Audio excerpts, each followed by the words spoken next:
ছিল না। সেই স্বাধীনতার পরে হাল ধরে এই দেশের রাখাল রাজা শহীদ প্রেসিডেন্ট জিয়াউর রহমান তার আদর্শই গড়ার আজকে বিএনপির আমরা সৈনিক। আমাদের ভাবতে হবে আমাদের স্বাধীনতা যেভাবে আমরা পেয়েছি, স্বাধীনতা কিন্তু রক্ষা করার দায়িত্ব আমাদের বড় কর্তব্য। 1971 দেশ স্বাধীনতা পেয়েছিলেন, সেই স্বাধীনতার পর্যায়ক্রমে এসে 1908 সালের শেষে নির্বাচনে আওয়ামী লীগ ফ্যাসিবাদী সরকার ক্ষমতায় আসার পরে বাকশালী কায়দায় 14টা বছর দুঃশাসনে আপনাদের বাক স্বাধীনতা রহিত করে দিয়েছিল। সেই স্বাধীনতা দ্বিতীয়বারের মতো এই ছাত্র জনতার আন্দোলনে, বৈষম্য আন্দোলনে রোহের মাত্রা রক্তের বিনিময়ে আপনারা পেয়েছেন।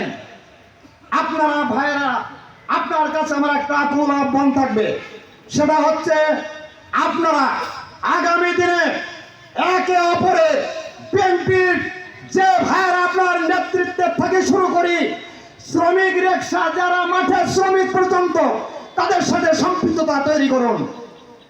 আপনারা মনে রাখবেন বিএনপি কিন্তু একটা আদর্শগত দল, এই দলের মধ্যে কোনো বৈষম্য নাই। যদি কেউ কোনো বৈষম্য করে থাকে তারা বিএনপির দোষর হয়ে এই রাজনীতিতে অংশগ্রহণ করবে। ইতিপূর্বে আমার স্নেহের সন্তান মজনু কিন্তু খুব কষ্টের কথা বলে গেছে যে কেন্দ্রীয় নেতারা বলেছে একটা করে অন্তত বাড়ি দিবেন। আপনারা বাড়ি যদি নাও দেন, শাসন রাখবেন, শাসন থেকে ভুলবেন না। কারণ বিড়াল কিন্তু পাশে থাকে, কুকুরও থাকে, বিড়াল কিন্তু সুযোগ পালে কিন্তু তুলি মাছ খায় দেয়। একটা জিনিস আপনারা স্মরণ রাখবেন, আমি বক্তব্য আর বেশি দেবো না, অল্প সময়ের মধ্যে এই দু এক কথাটি শেষ করে দেবো। সবসময় সতর্ক রাখবেন বিএনপির মধ্যেও কিন্তু আমাদের অনেক লোক আছে যা বিএনপির ক্ষতির কারণ হয়ে দাঁড়াবে। এটা আপনাদের লক্ষ্য রাখতে হবে। এটাই হচ্ছে প্রথম কাজ আপনাদের। ইমানদার হাজার জনের দরকার নয়, একজন থাকলে যথেষ্ট, কিন্তু ইমানদার হাজার ইমানদার বানাবেন। আমার আপনাদের কাছে আগুন আহ্বান থাকলো, পরিশেষে ম্যাডাম খালেদা জিয়া উনি মা মাটি মানুষ, সেই মা মাটি মানুষের আজকের তার জন্য দোয়া করবেন।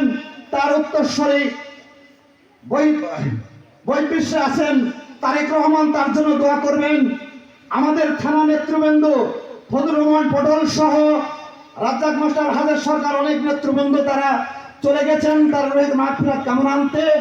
এবং পটল